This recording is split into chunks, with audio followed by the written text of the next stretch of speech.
a moment here. So really diving into the attraction, the reality, and everything in between. So as we're getting started, as I mentioned before, please feel free to respond to the question posed on the slide, letting us know your name, title, and where in the world you're joining us from. We'll use that to sort of populate a map towards the end of this presentation that we'll be able to see where folks are.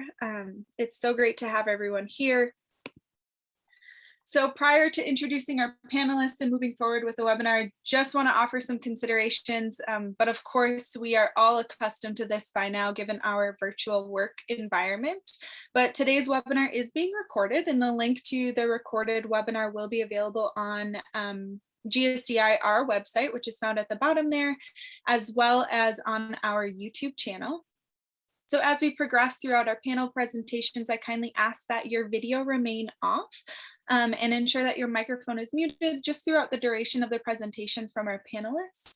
This will minimize distractions and reduce any on-screen stimuli for all of the attendees. We'll also have a Q&A session near the end of our time together, so we'd love for this to be interactive.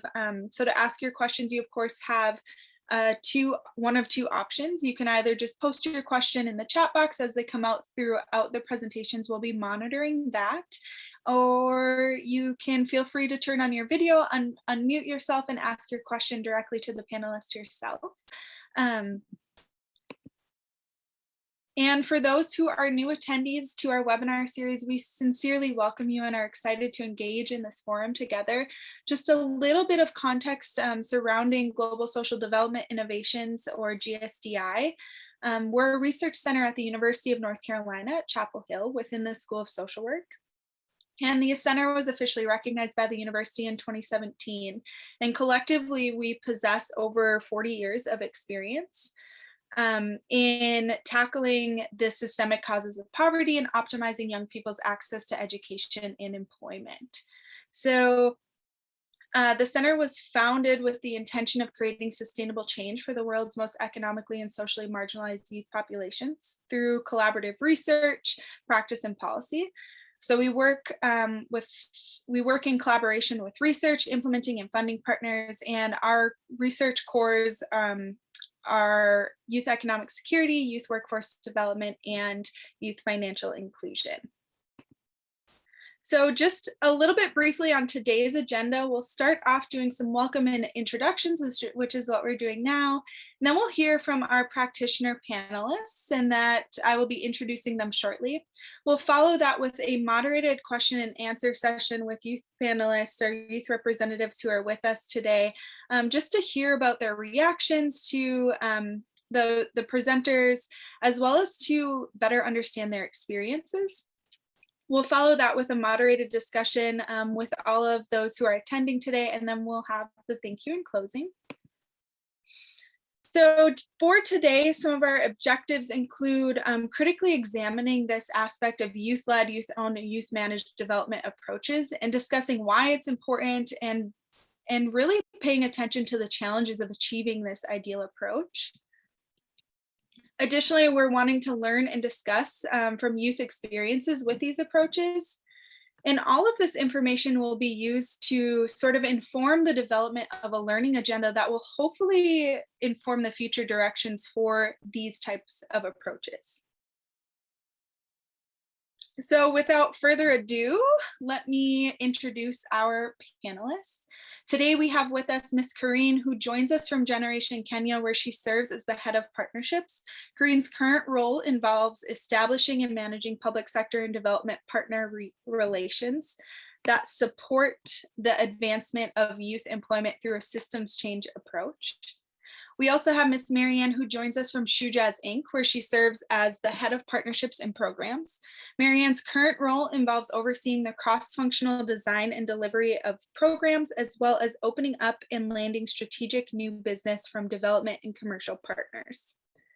And our final panelist of the day is Mr. Emmanuel, who joins us from Educate, where he serves as the senior program manager in Uganda. In this role, he is in charge of product implementation and support strategies to scale the number of youth benefiting from Educate's programs. So with that, Miss Corrine, I will turn it over to you to get started. Thank you so much. Thank you so much, Miranda. Let me just wave to everybody. I will turn off my video just so that I get better quality connection. Yeah, so maybe we can move to the next slide. I'll just introduce Generation a little bit.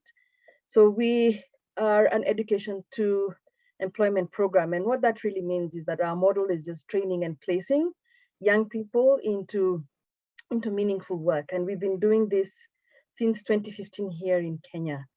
And, backed by our mission, which is to transform education to employment systems, we support young people to prepare them, place them, and support them even beyond the placement in terms of settling in their new job opportunities, and also working with them through an alumni network, which I will focus my conversation, my discussion here today. So it's a demand-driven program, meaning that our programs are designed based on what we hear and learn from employers. So curriculum is designed based on understanding what the pain points are in a sector where we determine has the potential to employ many young people at a time, and then curate that program that integrates both the technical skills that support that young people to actually do the work, but also the soft skills that support them to also excel at work from day one. And so in Kenya, what you're seeing there is actually our global figures. So we were the first of the 5 countries to launch Generation globally, and since 2015, we have grown to 14 countries currently that are employing the Generation methodology, which starts by, as I mentioned, understanding what employer needs are, training young people, mentoring them through that process, connecting them to jobs, using impact data to improve our programs. Maybe next slide. Sorry, I'm trying to keep to the 10 minutes. So this is what I've just described in terms of our methodology. And what I want to focus here is really on the piece number 5 mostly, but I should say that young people are very critical in how we execute each of the methodology. And I'll be able to explain that. But what you're seeing on the screen really explains or describes how we engage for young people in terms of ensuring that they get into employer in meaningful employment. So since 2015, we have been focusing mostly on the formal sector, but until recently now we are exploring more into the self-employment space, and a lot of this has also been informed by how we interact with young people. The other thing that I want to focus conversation on this particular page is how we utilize data to support us to collect information that demonstrates measurable return on investment to young people, because they are spending their time, their money to attend a 4 to 12 week course. And so what does that translate to? And this is the place where we do a lot of interactions with them in terms of participation. That the information that we gather from them every so often helps us to improve how we provide services to them, not only in class, but also post class. Next slide. Yeah, so going back to the question that's being asked and the focus for this conversation today. So now, youth-led, youth-owned, youth-managed. Various people have defined them in various ways, but our reality as generation is how we actually do youth participation. How do we engage the young people that go through our programs throughout the life, from the time they are coming into generation to the time when they have left, and even after they have graduated and been placed in jobs. So our learner and alumni engagement is really at the core of what we are doing. And this came out a lot more stronger actually last year, post the pandemic. Let me not say post the pandemic because we are still dealing with it, but from the onset of the pandemic. And we were, through our learner and alumni engagement, which we do mostly through surveys, but also through our alumni network leadership. We are able to understand what program designs or program reviews, I should say, and that need to be done on our existing program. But we also use that information to understand how new programs need to be designed to make sure that they speak to the youth needs. So that's one area of how youth participate in designing in supporting us to design programs and ensure that programs remain relevant to them. Now, alumni, managing and engaging our alumni is a big piece of what we do, as I mentioned. And since 2017, we actually put together this alumni network and dedicated resources to support the engagement of our alumni. So since then, we've had alumni steering committees with leaderships that have evolved given the constitution requirements based on what the alumni themselves have come up with. And we have also worked with them to test various initiatives in terms of them thinking through, we have 19,400 young people that have graduated through our programs across 27 counties in Kenya. That's really almost over half of the counties. So how do you manage such a big group of young people? And so we have tested with them regional alumni councils.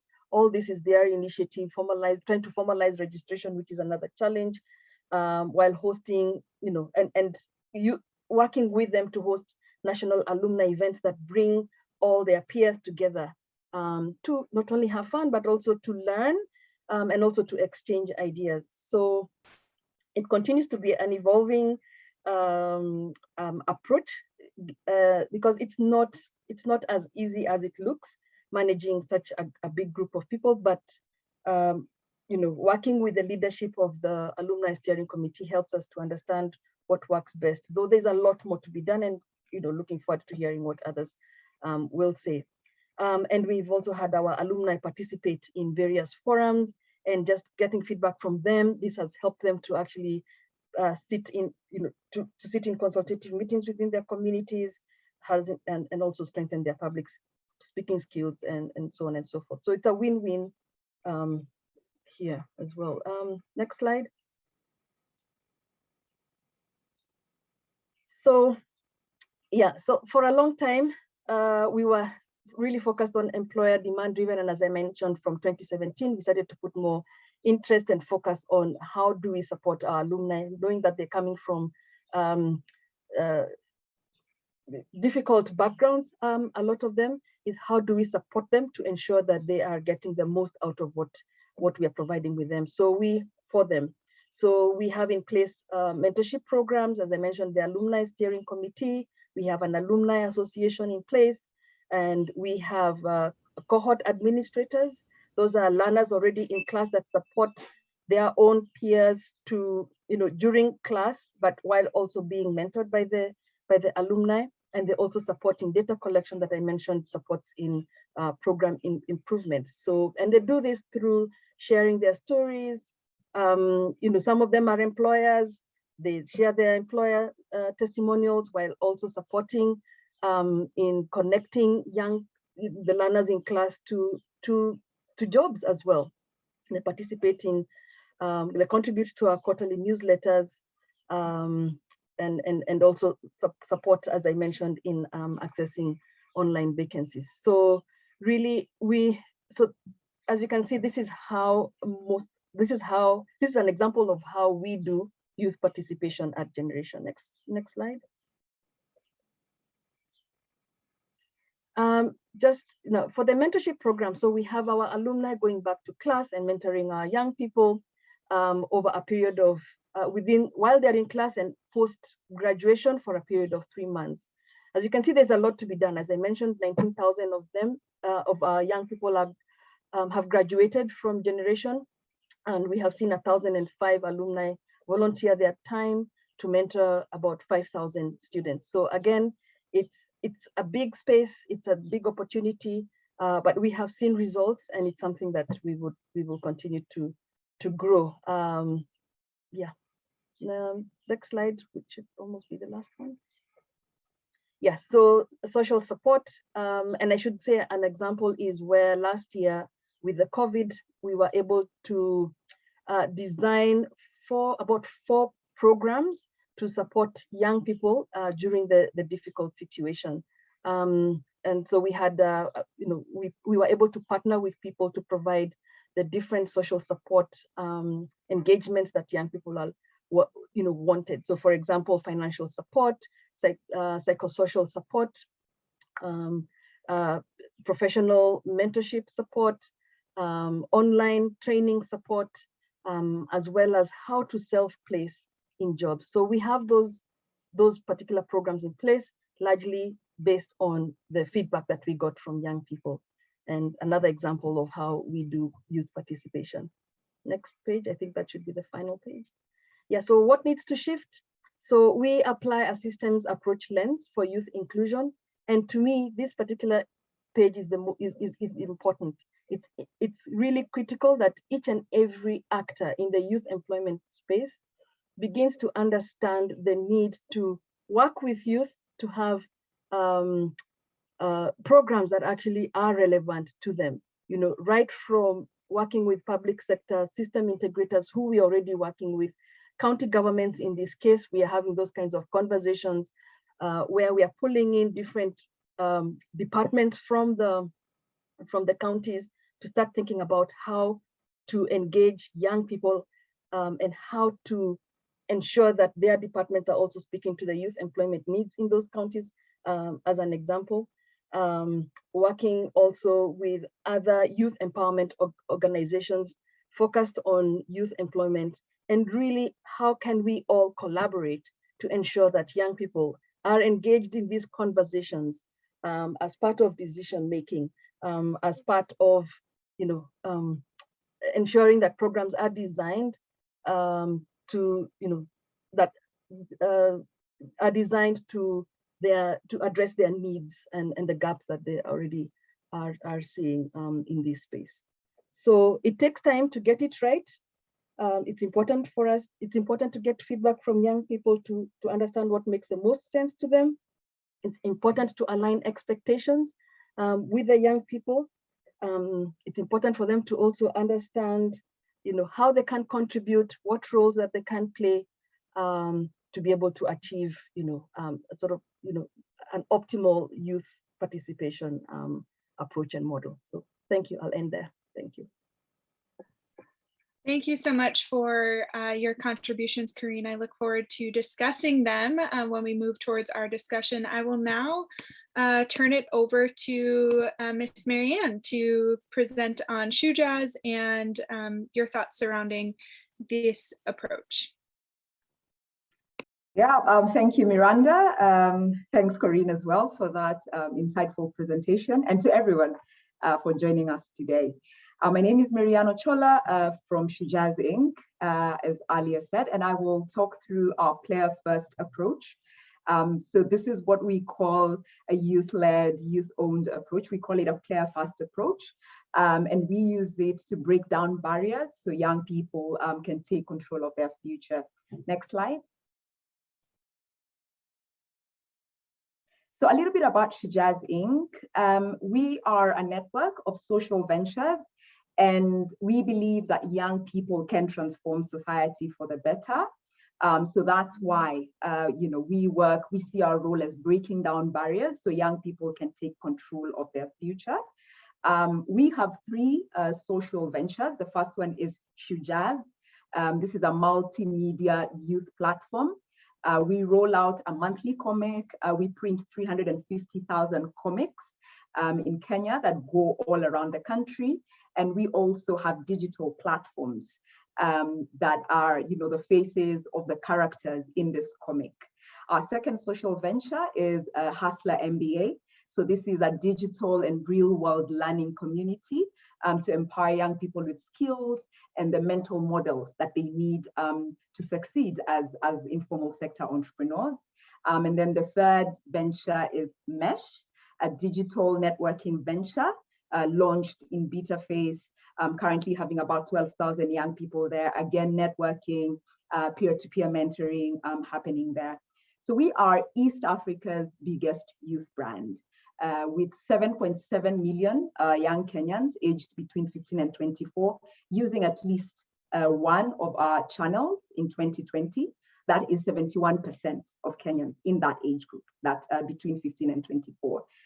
Cumulatively on social media, we have 3.2 million followers of our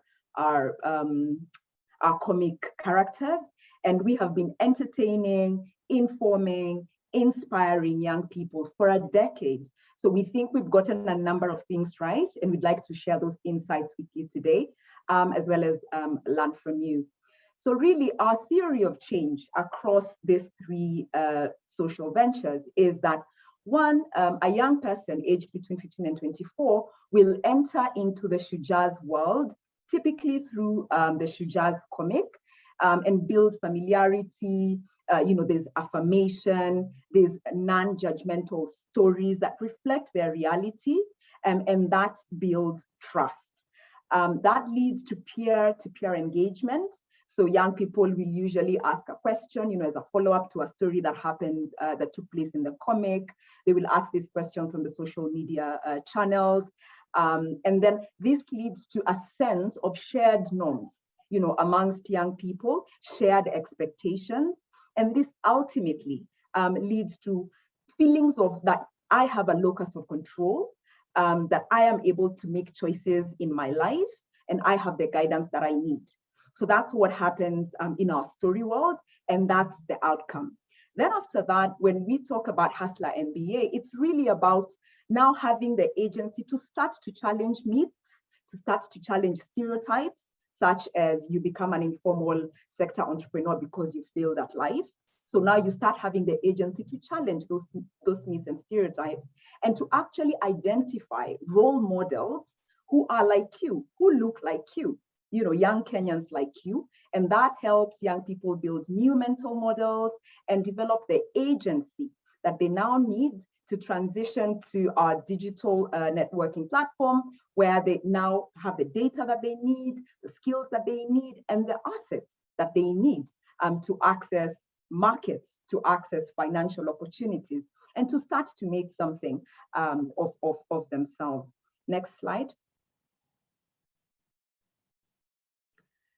And we're able to do this because we are literally in 24/7 conversations with young East Africans, and that's in Kenya and in Tanzania. So we leverage innovative approaches to research. The first one is the ground truth approach, which we apply at the beginning of every program.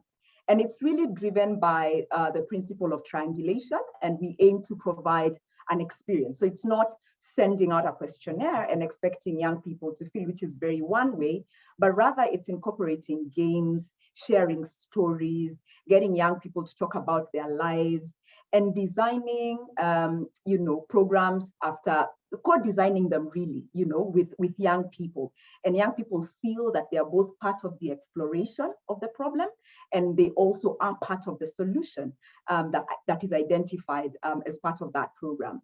Then we also leverage nationally representative annual surveys. We carry this out every year, and we've been doing them for the last 5 years.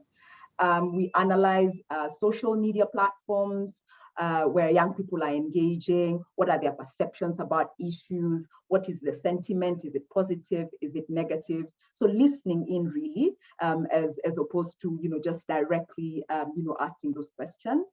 We also carry out rigorous academic research with universities locally and abroad. We carry out big data analysis on what young people are talking about. And we also have user-led interviews where young people share what they think at any given time. And by user-led, it's actually one young person to another, and not really Shujaz, on one side and then young people on the other side. And these 24/7 conversations really is what informs a 360 view of what where young people are and what they need to break down these barriers. Next slide. So back to this, player first approach. We call it a player first approach because our fans, the fans to our characters, to our social media characters, are the heroes. Shujaz means hero in Swahili. They are the heroes, not us, the organization. And we put them first in every decision that we make. The stories that we tell, the issues that we address, the partners that we work with as well, and the products and the programs that we design. And so therefore, the insights that we would like to share with practitioners today is that from our experience in designing youth programs, the problem definition, the framing, the language used, and indeed the proposed solution must be for and by young people. And this goes back to the ground truth, for example, research methods that are valued that we carry out. And it may be generally understood, for example, that unemployment is a challenge for young people. Yeah, we all know that. But a program design that doesn't accommodate the nuances, the reality, and part of that reality is, for example, saying that the truth in Kenya today is that less than 10% of young graduates today will find a job in the formal sector. That is the reality. So capturing that, the shifting perceptions of that problem.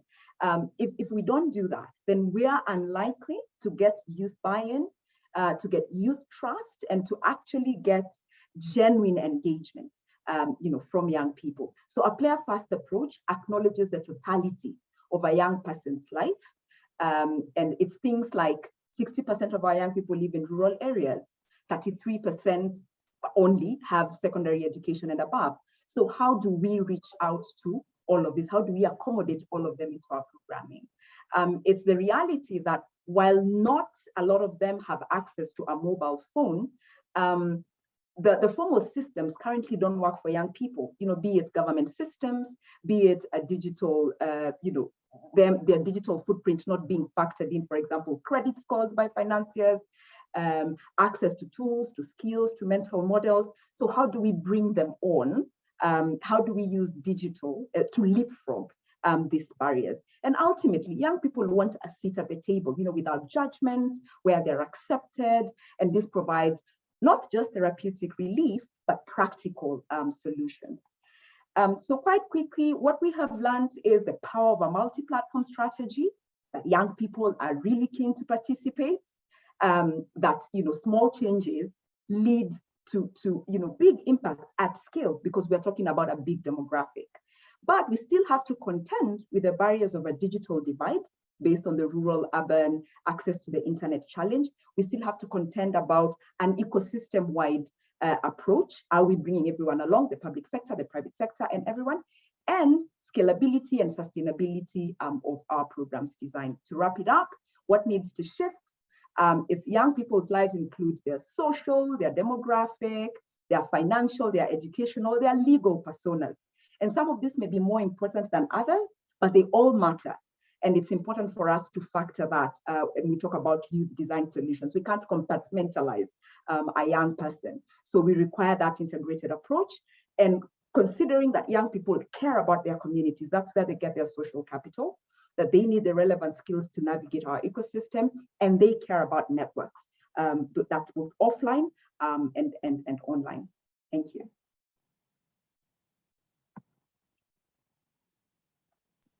Excellent. Thank you so much for those insights. I'm excited to learn more and discuss this in more detail. Our third presenter for today's practitioner panel is Mr. Emmanuel, who joins us from Educate. Are you with us, Emmanuel? I will switch over to your presentation now. All right. Thank you so much, Miranda. Thank you, Marianne, for sharing those wonderful insights.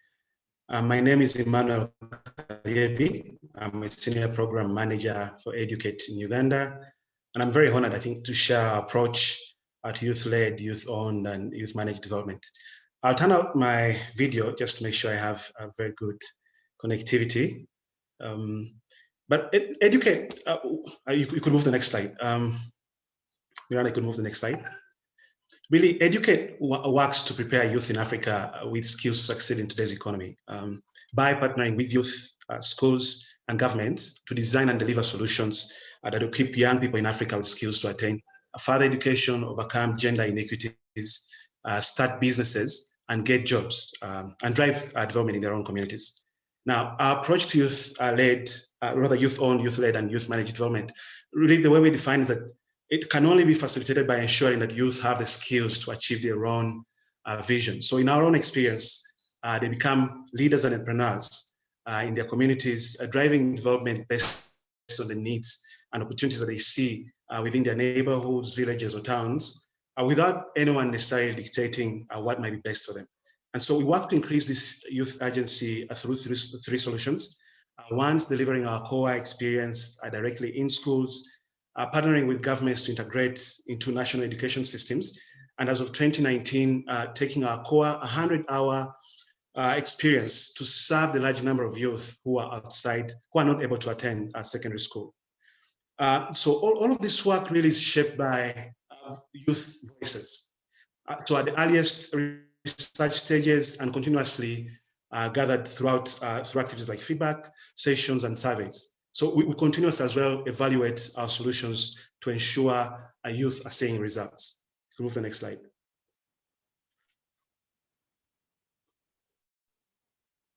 Now, so within each of those three approaches I've shared, Educate focuses on building the critical skills that you see in this slide. Those that are most requested by youth and employers. So we have soft or transferable skills like communication, critical thinking, which have been proven to have long-term impact on youth life outcomes. And on top of those, we do layer hard skills of business like opportunity identification and financial literacy. So throughout the skills course, peer mentors and facilitators lead youth through hands-on activities, and they experience real-world challenges as they start and run their own small enterprises in the business club. So one of the barriers, so while the education sectors begin to recognize the importance of these 21st century skills, we do actually encounter some resistance.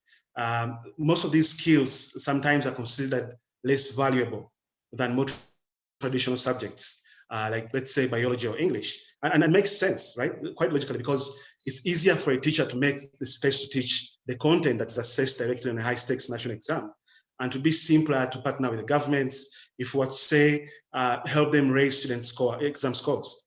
So because the performance of teachers at schools and the administrators are all evaluated on these assessments. So we really understand that hesitation. Our argument, however, is that these skills can have an even greater impact on learners.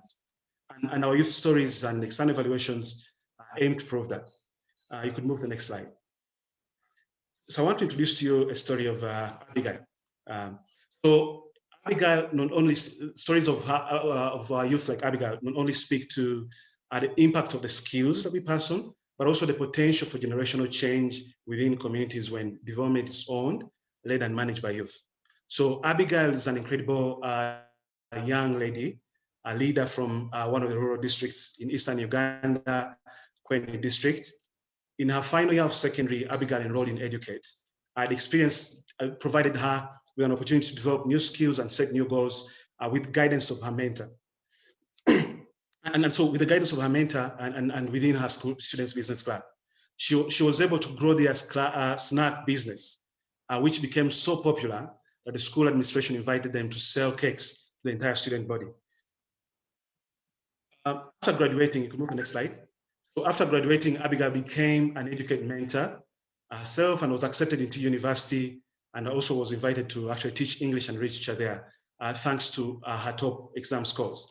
So today, Abigail, a young activist and entrepreneur and mentor, recognizes the potential that she has as a leader, and she has told us that one day she hopes to become a member of parliament in Uganda to help systemize the education and support she received, to give all girls access to these valuable opportunities. So she's not alone in her experience building and applying these critical skills to act on her vision.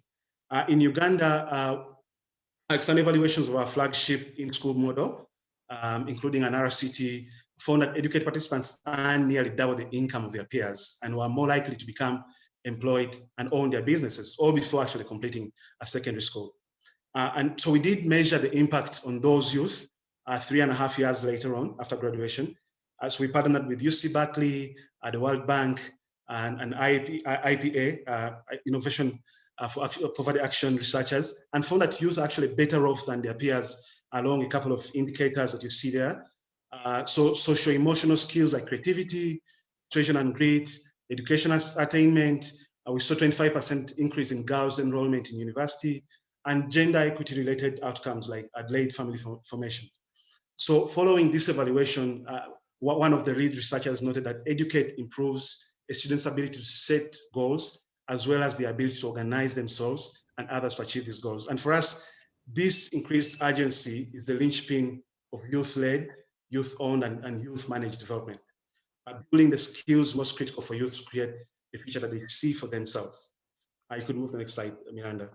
So in 2021, we believe that's very critical to address the youth skills gap within and outside the formal education system. Thus, what we're doing is to scale these experiences, first by integrating into education systems. So for instance, our government integration work in Rwanda and Kenya aims to get these skills based experiences into national education systems by changing policy, training teachers, and creating sustainable structures.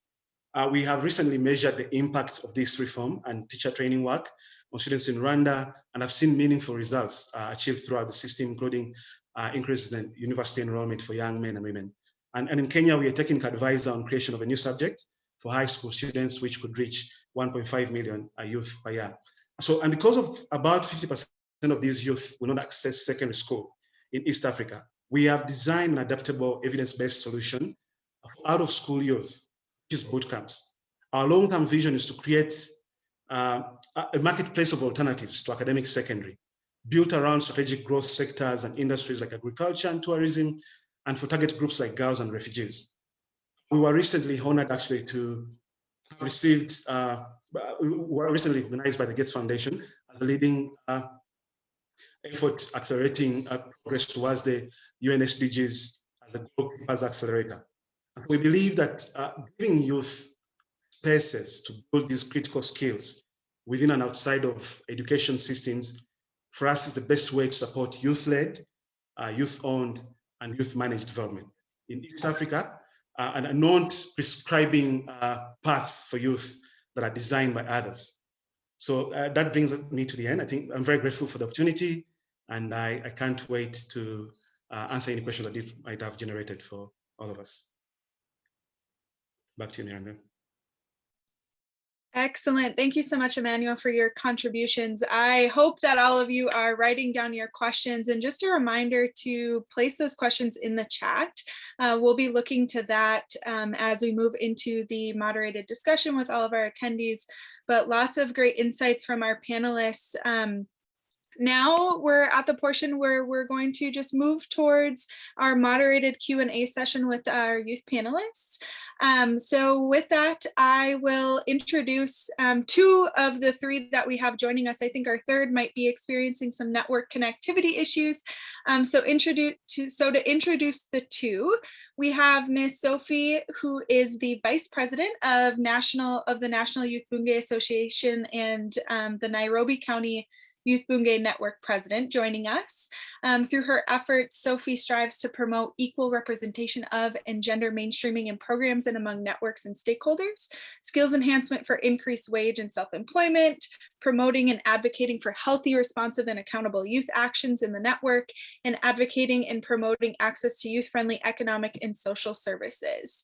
We also have Mr. Nelson joining us, who serves as the CEO for InnoHub. He is the Executive Director for Ghana Tech Lab, is the lead promoter for Accra Angels Network, and President of DT Automated Solutions Limited. And he has experience in business development, grant management, business model innovation, growth planning, and project management in the profit and nonprofit sectors. So with that, I will turn it over to Sarah, who will be moderating the discussion, and I will just stop sharing my screen temporarily so we can see our lovely panelists. Thanks, Miranda. And hi, everyone. It's really great to be here to join you. And thank you to the speakers for sharing more about your programs. It's really interesting to learn more about some of the ways that you're incorporating youth engagement. And I heard a few themes that I wanted just to touch on before we jump into the discussion with our youth panelists around building engagement into program design. And there's a few questions that come up. One of them is how programs are defining where youth influence versus where youth are decision makers in program design and implementation. Another theme I heard was the effort to connect young people with one another, creating youth networks of support through mentorship, through alumni networks. Another theme is opportunities for direct engagement into programs, both in data collection and listening and learning for the organization, but also to make sure that young people are seeing their needs, their priorities reflected in the kinds of programs that are coming out, the kind of resources that are being developed. And it was interesting to hear some of the ways that your programs are changing, including incorporating efforts to focus on self-employment, for example. Another big theme that jumped out for me was this kind of multi-platform approach, a systems-based approach. I heard a little bit about some of the technical pain points for engaging youth, and I wanted to dig more into that. What I didn't hear much about was kind of the perception of young people and some of the trickier elements of getting buy-in when we're talking about incorporating youth engagement across systems and working with governments and working with education systems. I'd love to hear more from the speakers and from our youth panelists, how that's gone and how you get buy-in for youth engagement from those who maybe, unlike this audience, who are bought into the idea that youth engagement is a good thing. How do you bring people along with you to bring young people into programs, to allow them to be at the table, to make decisions? And I think that question is really important for issues like scale, which we also heard about. So really deepening the reach of these programs across communities. So those were just some of the themes and questions that came up for me, but I wanted to turn it over to our youth speakers and hear your reaction. We had a couple of questions for you that really are grounded in your own experiences and in your own work. And so I thought maybe we could start with Sophie. I'd love to hear, Sophie, based on your experiences and what you've just heard from the presenters, what are some of the things that jumped out for you in terms of what's working well? And then we'll get into the things that maybe aren't working as well. But I'd love to hear from you just a little bit about what you heard from presenters and what jumped out for you as someone who's also working in this space. So Sophie, can I turn it over to you? Yes, please. Thank you so much, Sarah, for having me. And there were some really great presentations. Some of the things that were said are very relatable to us. So my name is Sophie Okota, and I serve as the Vice President. I've already been introduced. Ours is the largest network in Kenya in terms of when we come to youth serving organizations. So we are an umbrella body of more than 22,000 self-help groups. So a group can consist of between 10 to 15 members. And some of the things that we do is that we really help out in terms of economic empowerment to the youths on something that we have an economic aspect in the organization that is called the circle, that is the savings and credit cooperatives. So when Shujaz was speaking, and I'm very passionate also about Shujaz because even when it started, our members used to distribute their magazines. So we are very familiar with their story. And just to say that some of the things that have really worked out, one, for us being a grassroots organization, there's ownership. So because they are youth-led, youth-owned, and youth-managed, like our organization, it's between 18 to 35. You step out, then you're an honorary member. So you find that when youths are being brought to the table right from the onset, there's that ownership. They feel like they belong, they are well represented, their views are heard, and then people tend to find out that, oh, the youths really did have solutions to their own problems. We just needed to listen to them. And so projects run very smoothly because if you intend to run a program, a youth program, and then there are no youths, then exactly what are you running? So the nothing for us without us is really embedded with us as an organization. And we also tend to look a lot at representation. So for us, it's not just about bringing the youths, because you can have 1,000 people and then these 1,000 youths, 900 are male. So we also we are very particular when it comes to gender balance. Like our council at the National Youth Bunge, you'll find that in the 34 counties that we have presence in, there's the 34 female and then there's 34 male. So all voices are heard. And also, as you can see at the top leadership, I'm also equally there. So people believe in my leadership, because I'd like to mention that we are these are elective posts. So youths elect us into this position, and they expect us to perform because we told them we will perform. And so you get that engagements are very smooth. And so I would say for the approaches that had been mentioned, yes, bottom-up approach is very important. And right from the onset, when people think of designing a program, then the youths must be involved at that stage. I'll say more, but that's it for now. Thank you, Sophie. So ownership, bringing youth to the table right at the outset of the program versus after the fact, making sure that their experiences and needs are really reflected. I heard representation. It's not enough to bring youth around the table, but we need to make sure that young people who are there are truly representative of young people in the community, that there's gender balance, there's inclusion. And then this last piece, decision-making, the fact that young people, in your case, have the power to elect their representatives is really powerful. Those were three big themes that jumped out. What about you, Nelson? I want to just turn it over to you and hear your thoughts and reactions to what you've heard this morning. Thank you, Sarah, and thank you to the previous speakers, and lastly to Sophie as well. And a very good day to all audience on this program. Greetings from Accra. The best place to be at the time of the year. So I will start a bit really by stepping back, talking about what we do as well at InnoHub, and basically dovetail into the conversation that we've had so far. We basically support entrepreneurship drives of young people. So we run incubation, we run acceleration, we run training programs. And when we began, really our focus, and again, InnoHub as a young team of 15 people, literally all young people right from the universities, running through our systems and supporting young people as well to build their businesses. One of the things, again, is that we one of the few businesses where out of the 15 team members, of 8 of us are females, or 8 of them are female, and we have 7 males. So we have I have always had a very keen interest on a good gender balance, making sure we have opportunities for young females to do what we're doing here.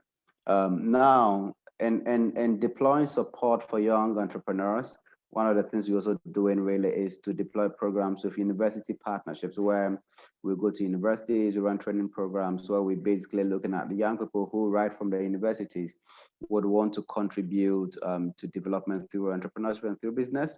And we understand that most of the challenges we have with food security, with health, with education, it could be addressed well if you have businesses who, as a core of their business model, is addressing these challenges. So trying to really, as it were, catch them young and train them much early in the day and equip them over time. Some of them fall off and go back looking for jobs. You have others who also, with time, able to build businesses. And I have some of them who I have coached for over 4 years. And as we speak now, they are the place where they are now exporting their produce to the rest of the world. Some of them are exporting to Europe, to the Americas, and what have you. And it's showing how I believe that youth do not lack ideas and drive. What they usually lack is direction and opportunity. If young people are given direction to support them to really shape their vision and their passion, and they're given the opportunity, there's access to support, access to coaching, access to funding. You see young people building thriving businesses out of various emerging economies. And so for me, seeing what these other panelists are doing in their respective countries through job creation, coaching for young people and what have you, it's testament of the fact that once you give opportunity to young people, you could be sure that they will take it, they multiply it and create a bigger value for the entire society. So really, I am all out for creating opportunities for young people. And that's something that struck me as all three presented their cases. I'll end it for now and pick up subsequently. Thanks, Nelson. So again, you touched on this idea of representative inclusion, creating gender balance, but I think that what I've heard is the power of creating opportunities for young people by providing direction support can really show and demonstrate for folks what young people can do as business leaders, as social impact entrepreneurs in their community, that it's important for all of us to see that when you create space for young people to lead, to voice their needs and ideas, that it can be very powerful. So I think there's a lot of buy-in in this group, in this audience, for the power of engaging young people, and that this is a good thing to do. It's an important thing to do. And it's really the only way to make sure that the programs we're supporting for young people really reflect what young people need. I did want to talk a bit more about what has not worked as well. Where do you think some of the gaps are or pain points are for youth engagement? And I'm particularly interested to hear from you when you've gone out to work with partners, so ministries, governments, for example, or even universities, where do you encounter resistance? Is there a need to really create more buy-in for the belief that young people can be decision makers, can be responsible? Or do you find receptivity to your programs? I'm just interested to hear more about kind of where do you think the pain points are, and where do you think the gaps are that we need to help bridge? And either one of you could jump in and speak to this, Sophie or Nelson. I could start and share some personal stories as well, if that would help.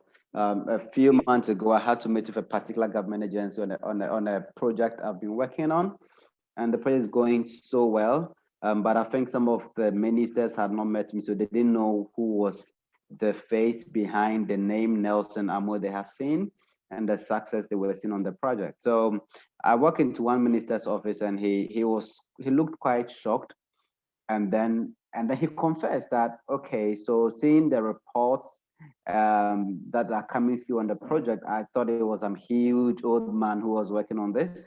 I didn't know it was one small, and he said it was one small young boy who was doing this. And so there is always that perception that we young people, there's not much we can offer.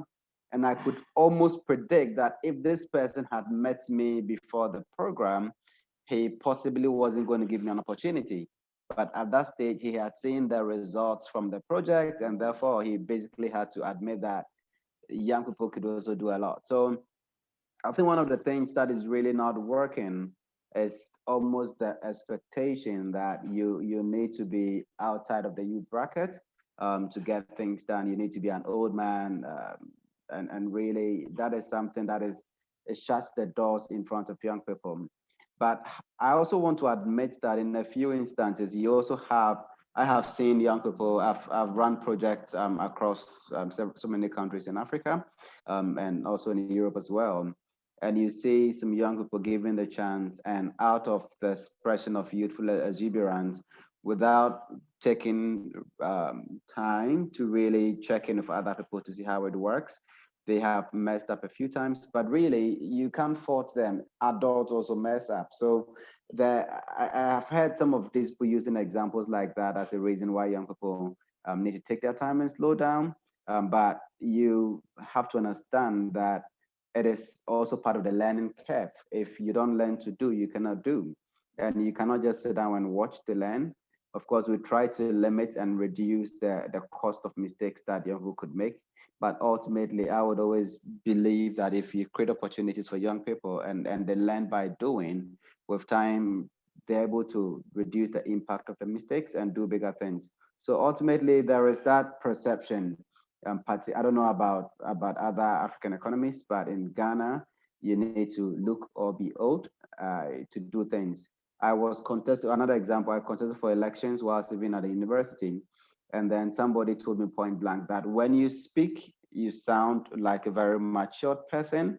But when we look at you, we see a young boy, and we're not too sure we want to give the presidency to a young boy of the university. And that again went against me. So even at that level, other young people thought I felt or looked too young, but I see those things really working out against young people. And we need to find deliberate, intelligent ways to create opportunities that allow young people to shine and do what they can do best. Yeah, so there's a gap between kind of perceptions of young people, what they can do, what they're capable of, and the reality, and navigating some of those attitudes or opinions about youth among older decision makers can be challenging. And I think it's something that we at Making Sense encounter often in our work, trying to bring adults along with us and actually spending more time training adults on how to be receptive to working with young people. And then, this other piece that you mentioned, this issue of failure, I think is really key as we push more and more young people to be entrepreneurs, to start their own businesses, to be self-employed, creating an environment where failure is possible and where there's more support and infrastructure for young people to try and fail and rebuild, I think is really key. I don't know that we've created enough supports for young people who are trying to start businesses. It's interesting to hear you reference that idea that, youth have gone out, they have failed, but that's not, that doesn't define what youth can do. Sophie, what about you? And then I saw a question come through the chat from Peter, so I'll come to that next. But Sophie, to this question around kind of where you think the gaps are and some of the challenges, I wanted just to give you an opportunity to speak to that question as well. Yeah, thank you, Sarah. It's funny that when Amo was speaking, I could really relate to what he was saying, because I feel like the problems are really cross-cutting.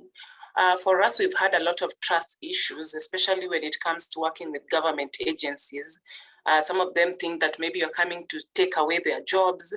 And there are also sometimes the issues of being shortchanged. And we are shortchanged even with development partners that sometimes come.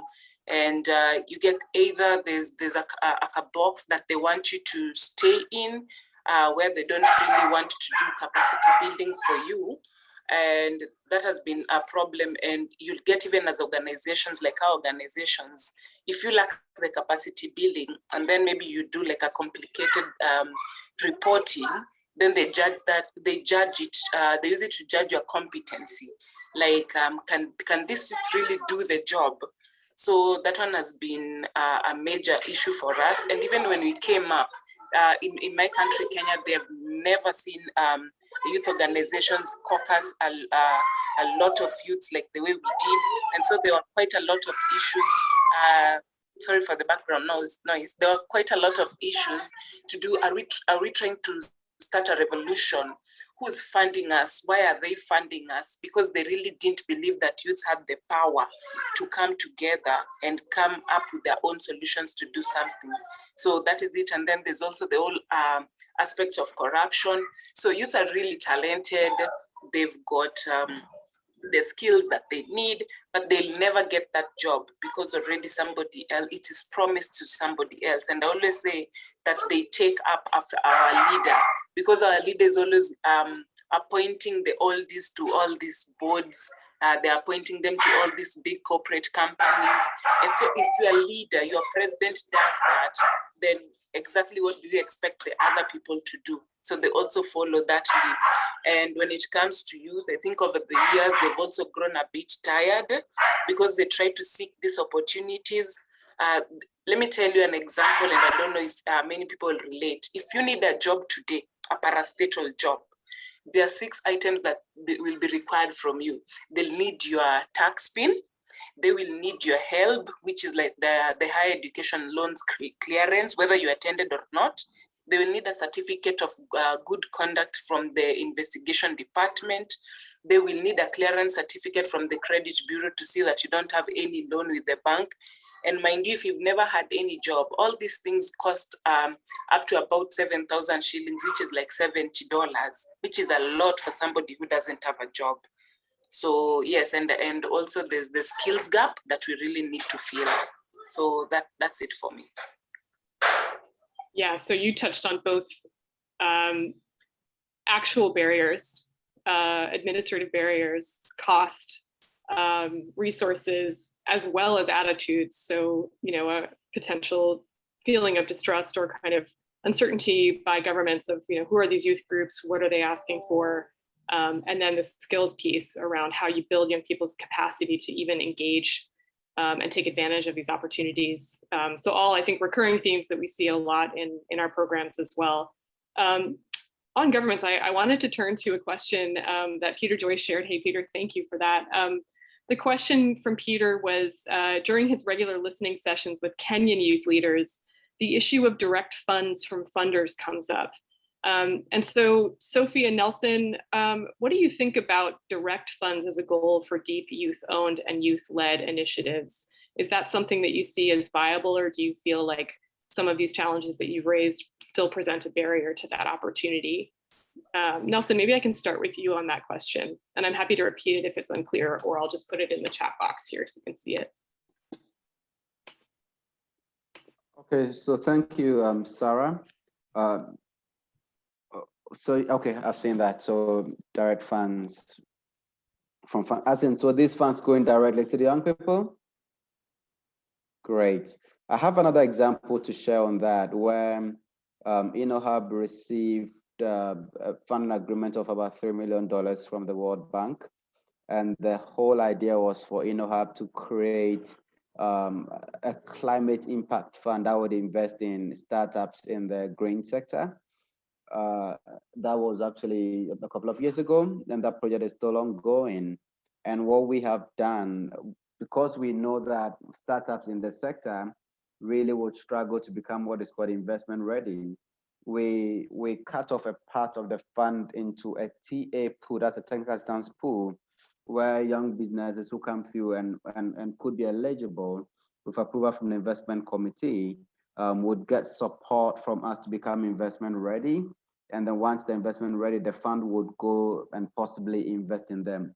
That is different from the traditional mode where you just go to the fund, they look at you, you don't take the, you don't fit the bill, and they just turn you away. In this case, if once the fund thinks there is good potential in you, they refer you to us. We provide support to make investment ready, and you go back to them.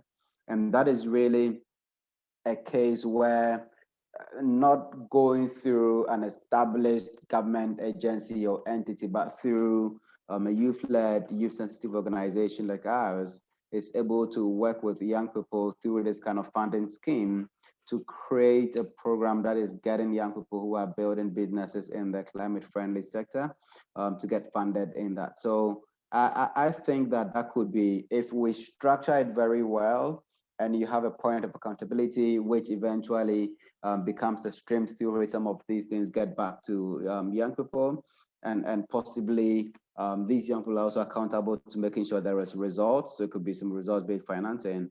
I think these things could really get results from the right places. Thanks, Nelson. Sophia, is this question relevant for you as well? Is this something that you want to speak to? Yes, for us, direct funding is something that we've been lobbying for. We do not want to underestimate what has been happening, especially with the implementing partners for the kind of projects that we've been having. But you get that they spend a lot of time training their staff who eventually move away, and that also creates a big gap in terms of sustainability for our organization. And then also it is very challenging for the grassroots networks. You find that many funders prefer elite or even rural youth, for example. And there's a gap that is left somewhere. So we really need to work, like, you get that we work harder for us to gain visibility. So if we could get like the direct funding and implement, I'm very sure the impact would be quite big. Yeah. So it sounds almost as if this is a potentially good direction to go, but we need to build some infrastructure to support these opportunities. And that relates to building capacity of youth to be able to take advantage of these funds. It's also addressing this kind of interesting issue of funder preference, which can create hierarchy and gaps between groups for opportunity, which sort of would replicate some of the barrier issues you've described trying to access government funding. But it does sound like there's potential there. There's just a need to create some support systems and processes around it. There's another question that's come through, and I think it's pretty interesting. And it's in the chat box here, but it's related to the idea of how we define youth, recognizing that youth is a very broad and diverse category of young people. It can mean a lot of different things. And the question is around how social norms and structural inequalities in your respective communities are impacting youth engagement or involvement in your programs. And there's a specific reference here, for example, to LGBTQI youth, young people who face stigma or marginalization. This is a really critical issue on our program for YP2LE, how we bring along all young people and not just those who are particularly able to access those opportunities. Could either one of you speak to this particular question around engaging and including young people and related to this issue of broader stigma? Sophie, maybe I can start with you this time. Yes, for us, we define youth in Kenya as any person between the ages of 18 to 35. And as an organization, we do not discriminate against any sexual orientation. We do not discriminate against any culture, any religion. We just want all youths to be involved and engaged. So the whole issue of inclusion is very big for us. However, as an organization, I would not say that we've had a lot of engagements, especially around the LGBTIQ, but some of us, of course, have volunteered, and we've got partner organizations that we work with sometimes because we do not have the expertise, especially how our whole country is structured to quite deal with that. But on the marginalized side, like the arid counties, issues to do with cattle raiders and stuff, we do a lot of work on peace activities. We bring communities together. We do what we call community barazas, which are just like dialogue forums where we bring communities that would not regularly have spoken to each other at a sitting, and we discuss the issues. So, and then on issues to do with stigma, we usually do that around our health programs. There are a lot of stigmatization around diseases such as HIV. And even right now with the whole COVID issues, there's a point where you could go home and then your whole village could turn you away because they thought if you're from the city, then definitely you brought them COVID. So we've also stepped up to volunteer around those stuff, but we do not discriminate in any way. It is enshrined in our constitution, and that is what we believed in. Thank you. Nelson, what about you? Has this come up for you in some of your work? No, so for the nature of our work, which is basically about entrepreneurship support, business development, it really comes up to who wants to build a business, who has an interest in building a business, who wants to be an entrepreneur. Once you have that interest, that doors are very open, and we really, so when we put out a call for training, some of our trainings are free, especially those for students. We get bank partners to work with. You just apply once you are in the university we work with at a particular point in time and you really have an interest. Just come on and do that. So essentially, we are very theme specific, is entrepreneurship, and that's what we do, that's what we stand for. And any young person who wants to really build a business, others are very much open to accommodate you. Thank you. And it'd be great to know, as well as we go forward into the attendee discussion, some of the ways that you might adapt your entrepreneurship training for young women, young men, different groups. I know that there's different barriers for young people around entrepreneurship. It's a complex and big topic, but we do want to open this up for broader attendee discussion. And I see some great questions coming in through the chat. And I'd love to pose some of these questions both to our presenters today from these respective organizations. We've heard a lot about how you have designed your youth engagement programs, some of the strategies that you take to bring young people in as decision makers and influencers. But I'd love to pose these questions to you and also to other practitioners on this call. What's resonated for you in terms of this issue, broader issue of stigma, for example, barriers to access, direct funding. Maybe just to transition to the larger discussion, if the speakers are okay with it, I'd love to call on you to share your thoughts, if you'd like to speak to that, whether from Generation or others. Maybe I can start with you, Marianne. Yeah, now I wanted to address that issue of that, the youth are not a monolithic group, which is absolutely true. And I want to give an example from our governance work. From our research, we realized three broad categories of young people when it comes to how young people engage with governance. So you have about a third of young people who are on site. So these are the people who have connections in government, they have relatives who are public officials, they're getting opportunities, they're engaging. And sometimes they tend to be the ones with the platform, but they form about a third. Then we have a second category, which is really youth who are frustrated.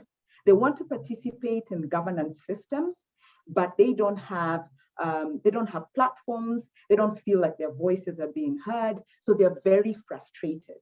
And that energy can easily be converted into radicalization, and elements like that. And then the third is a category that asks you, why should I care? So they're completely disconnected and they generally wouldn't like to know. So when it comes to our approach, we focus on the frustrated, and this is really providing them with a platform. And we used to have physical events where they would meet with public officials, the local police boss, people who are in systems of government, they just need to be heard. And for the disconnected, it's realizing that governance is not just about politics. That for somebody who's disconnected, if you tell them you can call out corruption in a wedding committee, you can call out corruption in a local soccer group, and that is still governance, and making governance a broader concept and having two different approaches for those two different types of groups. So yes, youth are not monolithic and they're driven by different aspirations, and your program should acknowledge that. Thanks, Marianne. What about our other speakers, Corinne, Emmanuel? Do you want to respond to anything you've heard this morning, maybe particularly on this issue of kind of defining youth and creating inclusive approaches, or anything else we've heard? We talked a little bit about some of the structural barriers to entry for young entrepreneurs, and some attitudes among older decision makers about the role of young people and what young people can do. And you explained really well how your programs engage youth, but I'd love to hear more from you about where you think some of the challenges are and how you've kind of adapted or responded to those challenges. Yeah, thanks, Sarah. This is really informative. As I mentioned, for a long time, we were really focused on just, locking down which employers are out there to employ young people, put programs together where they provide inputs, and we train them. So that's been our model for a long time before we started to bring them on board, and we are still learning. And one thing that I do recognize is the need for partnerships. There are people who do this much better than some of us. It's how can we leverage the partnerships in this very forum, working with Sophie, working with Shujaz, where we can start to direct our own young people to get a little bit more support in that sense. Because, for example, governance is not an area that we have ventured into, for example. But, in terms of the young people that come into our programs, we do not discriminate at all. So this is open to everybody. We have a focus on ensuring that at least 50% of young youth beneficiaries are young women, and between the ages of 18 to 35. So, but we have also, one of the things that we are very keen on expanding is our youth profile going forward the next at least 5 years. And one of the things that we did also test is to work with young people who are differently abled. And so these are usually not really thought about much, but they are critical. They are us. They live in our communities. And so we did, from that work that we did with the differently abled young people, it dawned on us that to be able to ensure that they get equal opportunities, there's a lot that we must do, to ensure that they get that. We are still learning, yeah. So we don't have those answers as yet. But in terms of providing them a platform, that's what we want to do through our alumni network. So it's reaching out to people who are doing this much better than us and seeing how we can connect these young people. But they also use these platforms. One of the things that we wanted to do was devolve the alumni network into the regions before COVID happened, to start having them, connect with each other, make decisions, because the alumni steering committees that we have, they are self-managed. They're the ones who come up with their own decisions, and then they come back and give us feedback. So I'm very happy to hear what's going on here, and it does let me know that there's a lot more to do from our end. Thanks. Yeah, absolutely. Right. Thanks, Sarah. I think I'll take another. Yeah. I'll take a take. Please. Yes, Sarah. Yeah. Yeah. So I think I'm in agreement with all the other panelists and the comments, the conversation around youth not being a monolithic group, but being very diverse. So in our own instances, I think what we've noticed is that there are different engagements among young women and young men. There's different engagement from those that are in rural schools, from those that are in urban schools, from those that are in education systems and those that are outside of the education system. And so some of the things we've tried to do in response to that is to try and make sure that we are tailoring solutions to where those young people are situated, right? So for instance, making sure you have boot camps to respond to those that are outside of school, because they have a very short time to learn. They don't have as much time as those that are in school, for instance. Making sure that as we recruit facilitators, we are getting facilitators from among those that have gone through the program and have graduated and come from those very communities, so they understand the experiences of the youth that they're helping to facilitate these sessions with. So for us, I think it's been being very agile in terms of how you respond to different needs of these different constituencies of youth, and not necessarily taking them as one monolithic group or homogeneous group with one solution that fits all. Yeah, there's a recurring theme throughout this discussion of needing to be adaptive and agile and create space to change your approaches when we realize things aren't working or taking right away. We're going to open up the questions to attendees, and I believe I have permission to invite some of you to actually unmute your mics and ask your questions directly. And I want to make sure we have space for that. We have about, I think, 20 more minutes. Before we do that, I did want to just come back to the COVID question, because this has been a big challenge for certainly our organization. We use youthlead.org as an online learning hub, as a way to get young people connected and creating access to opportunities.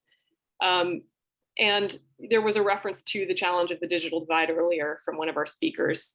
I just would love to hear from Nelson, in particular, how are you navigating that? Actually, both of our youth speakers, how has that impacted your work in the last year in terms of reaching young people in your communities? Are there some things that you've been adapting or trying to reach young people who may not be online? And then I'd love to invite our presenters to just speak to that quickly if you can. What have you encountered and what have you learned? I think there's been a massive amount of adaptation in the last year, trying different technologies, trying different strategies for reaching youth. But I feel like the digital divide has just been amplified in the last year. It was already big. And it's going to continue to be a huge challenge as we navigate out of the pandemic around the world. So Sophie or Nelson, can you speak a little bit about how you're doing with the pandemic and maybe how some of the ways that it's impacted your programming? Thank you, Sarah. I think COVID is something that was really unexpected, and most of the youth did not know how to go about it. For us, we've experienced quite a lot of joblessness or job loss with our members, and we've tried to partner with other organizations in terms of even just giving them. We concluded with Give Directly, and I know Corinne also is part of the partnership over there. So what we did was at least issue some cash transfer with that project. And actually, one of the approach that really came out was when we were issuing the cash transfers, we saw how youths are able to prioritize their needs and also how to spend, as opposed to the way we just come up with programs and then we tell them to implement. So that one is also a learning for us. But we've been able also to just acquire new skills. I know most of us have learned how to make home detergents at home. They've also improvised, and they're helping out in food distribution. They're helping out in distributing the masks. We're volunteering with government agencies right now. So this is the time that also volunteerism has come out. And the funny thing is that the youth are the ones that are volunteering. So it's been a bit hard, but we'd also like looking back at the way we've done a lot of skills training. It has really come in handy during this time, because people have realized that they can work from home, meaning now they can create employment. And something huge is how they've also embraced the digital space in terms of marketing for the products that they're making. So they're not paying licenses, or they're selling from the comfort of their homes and then doing deliveries. So yes, that has happened. Wow, yeah. So young people navigating the e-commerce space, adaptation, acts of service. COVID is so interesting. It's both a crisis that has had hugely devastating impacts on communities, and at the same time has revealed just amazing resilience and adaptation in people.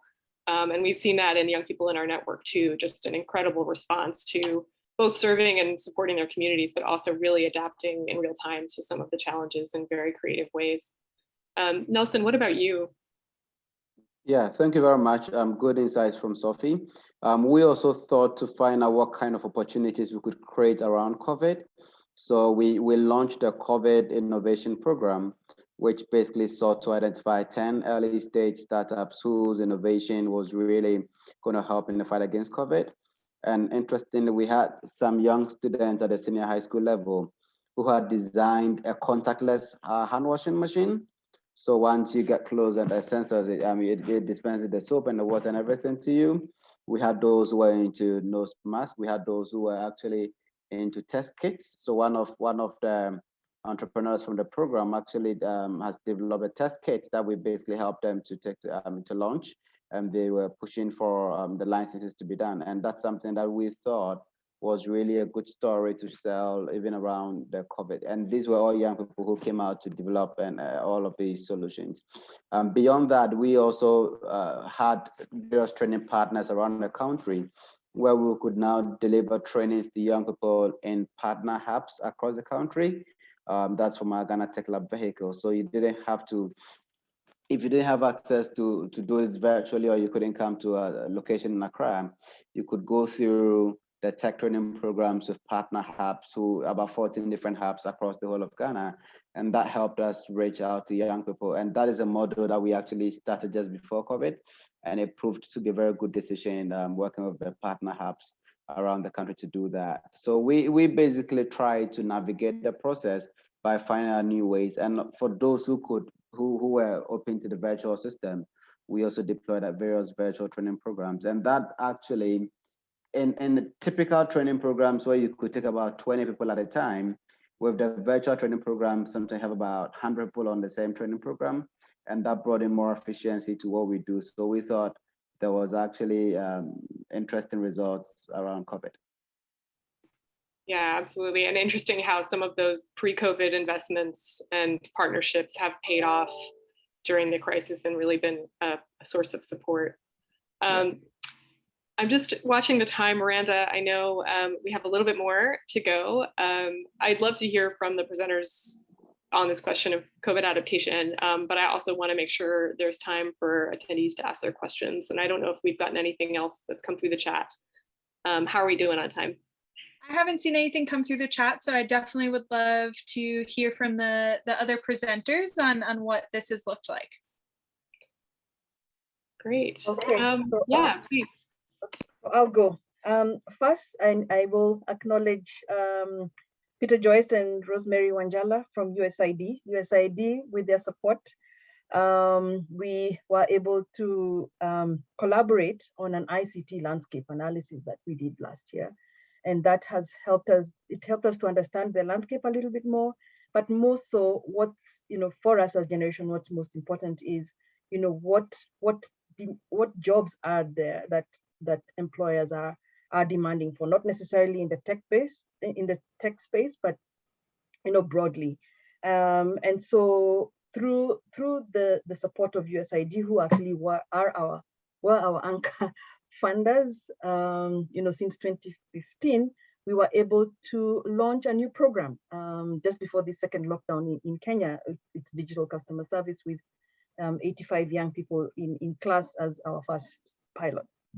And so we have had to think a lot about, how to translate what we have been doing in-person training through TVET systems to how to do this digitally. And, even with the second lockdown, we were able to do more than we were able to do last year, even for our existing programs that were mostly in person.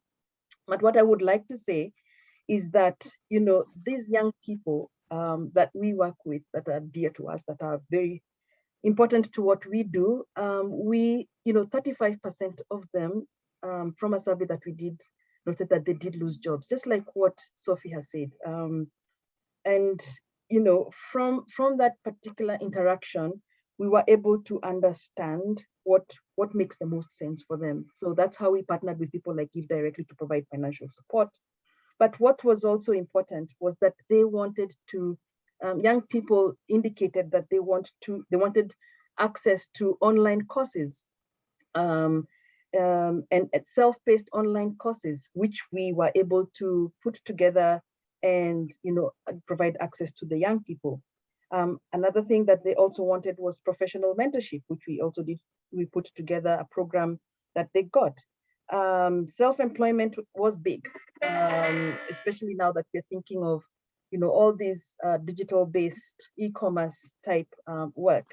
One is what that has helped us think about is how do we include entrepreneurship in our content so that it provides young people an opportunity. If they don't get formal work, they have the tools or the skills to get them started on a self-employment endeavor. As well as we are thinking, we are in the process of working with a partner to develop a high impact self-employment program. But very interesting to hear, what Sophie and Nelson are saying in terms of, the adaptations that, like, for example, like Sophie has said, volunteerism. That's something that, it's excited, is something that our young people would do. I mean, it's for them to come back to. But just to say that it has made us to rethink how we do training and how we also do connecting to jobs. So also working with platforms that can support the linkage to employment opportunities as well. That removes us from the traditional way of knocking literally on the doors to how can we digitize this process to get young people, to get access to many more young people and for many more young people. So I'll say that for now. Great. What about our other presenters? Do you want to speak to this question of COVID before we open it up to other attendees? Yeah, I wanted to chime in because as Corinne was speaking, I had a lot of overlaps with, what our own experience was, which was that we used to have physical events. We would put tents somewhere in Homa Bay County and young people would come listen to music the whole day and learn something. But now we had to go online. But what we learned is that, yes, digital actually works.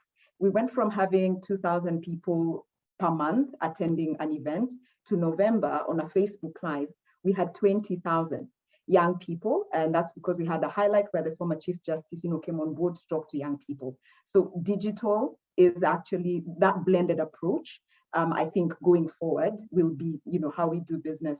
But also to Sophie's point earlier on volunteerism. I think in the beginning, as everyone was grappling, how do we respond to COVID? Young people were saying, I'm not going to get sick. That's what the data is saying, that, I'm young, I'm not going to get very sick.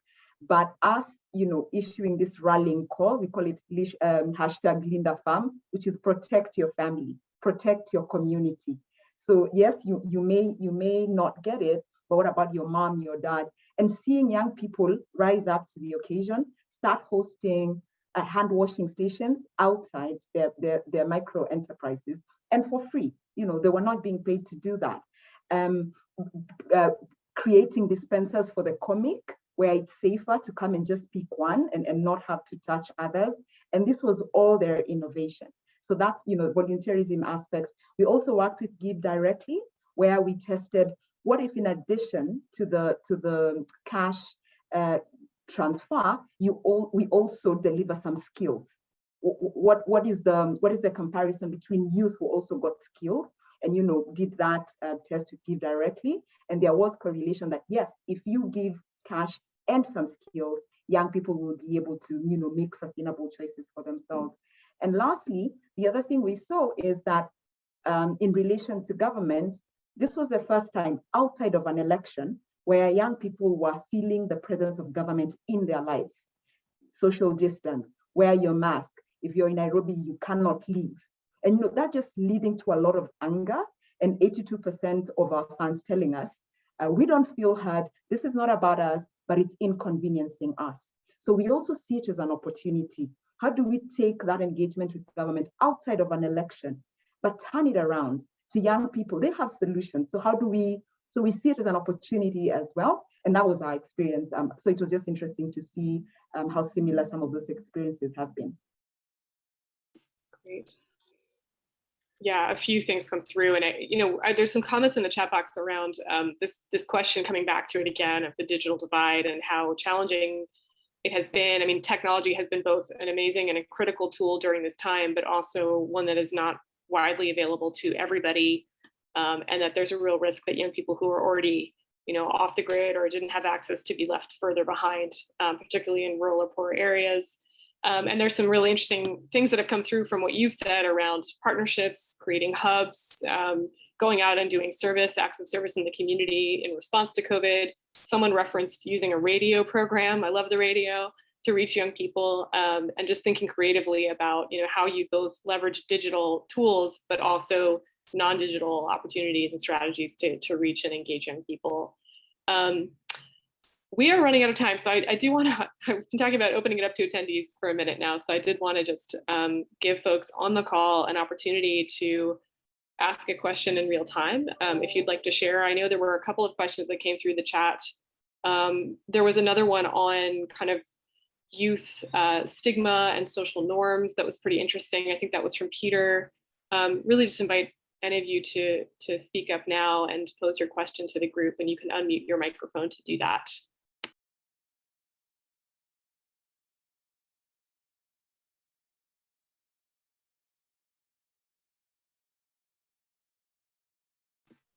And you are not required to if you were not feeling comfortable doing it either. This is not a requirement. But I see a lot of you on the call. So if you do have a question you'd like to pose now, please go ahead and speak.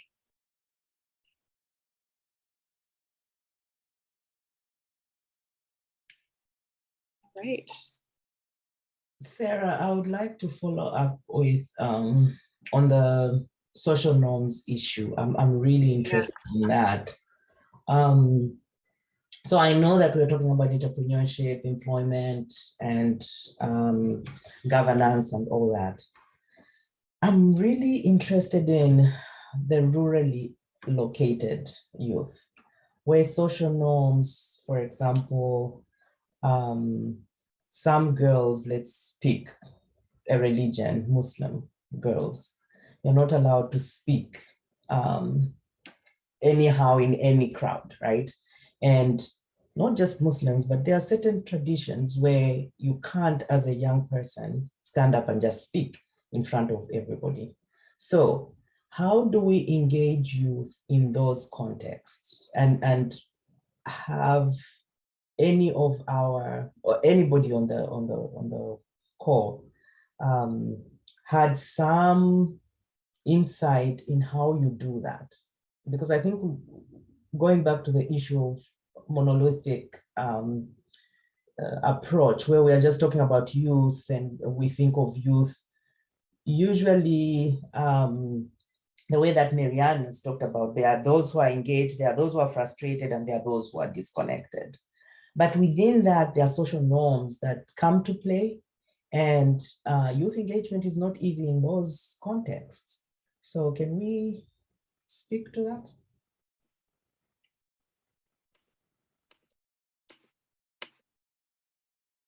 Would any of our speakers like to respond to Gina's question, Nelson or Sophie? Yeah, like I'd said in the beginning, for us, it's something that we made sure that is even enshrined in our constitution in terms of representation and inclusion. For example, for us, the northern part of Kenya is largely dominated by Islam community.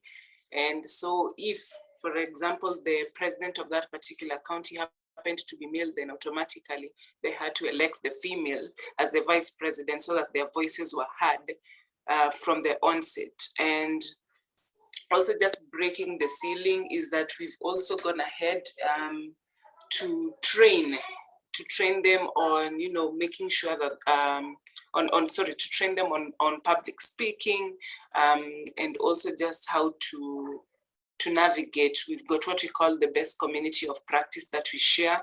So we do bring everybody on board and then we share, and in turn they're able to also go home and practice or start exploring new methods. So for us, it is there, and it's not just in terms of even religion. We've also made sure that we do it even politically for those that feel like now they're ready to vie. We connect them. Of course, we're not politically affiliated, but we connect them to organizations such as NDI and IRI to make sure that they are set to go. So hearing them out is something that we practice a lot. Yeah, that is it for us. Thank you. What about you, Nelson? Yeah, so one of my regular sayings to the team is that if you expose a young lion to a dog, the dog can crush the lion. But if you allow the lion to grow, there is no way a dog can crush it. When we do with young entrepreneurs, what we believe in, first build their capacity and their competence. Let their results begin to speak for them. At a point, they get to a place where everybody gives them audience. I have young entrepreneurs who come up to me and say, this radio station is calling me for an interview. I tell them, hold on, it's not time yet. When they have really begun building the right competence, the right skill set, the right experience, and the right results, everybody now begins to flock after them. Ministers are calling them, hey, how do you do this? How can we work together? And I have a number of them who really, over time, over 3-4 years, their businesses, although they are younger and some of them are even under 35, some of those who are exporting actually under 30, because of the consistency in building them. At this stage, everybody really wants to talk to them, and they are invited to various ministries when they have stakeholder conferences, stakeholder workshops, and these young people are telling their stories, and everybody's clapping for them. If they had gone that early when nobody really knew them and they had nothing to show, difficult. So I believe we should take our time to build the competence of the young people, really help them to carve the right niche, and then when they are out there, believe you me, their competence will speak for them. So setting youth up for success. I know that we are at time, and I feel like we're kind of scratching the surface in so many ways. There's so much to talk about on youth engagement, you know, some of the strategies and approaches, but also where the challenges are and how we've been adapting to support and include young people across a range of issues, both, you know, technically overcoming barriers, practical barriers, but also socially overcoming stigma and social norms. And there's some great questions that have come through the chat in the last few minutes of this conversation. There's one about what partnerships make the most sense to address many of these digital issues. There was another about, you know, tackling social norms and attitudes towards young people, and some great examples. And I know we're at time, but that Miranda and team have put together a Padlet, which is basically an online whiteboard where you can continue the conversation, since we weren't able to address all of your questions here. And just invite all of you who've been listening in to add your thoughts, your responses here.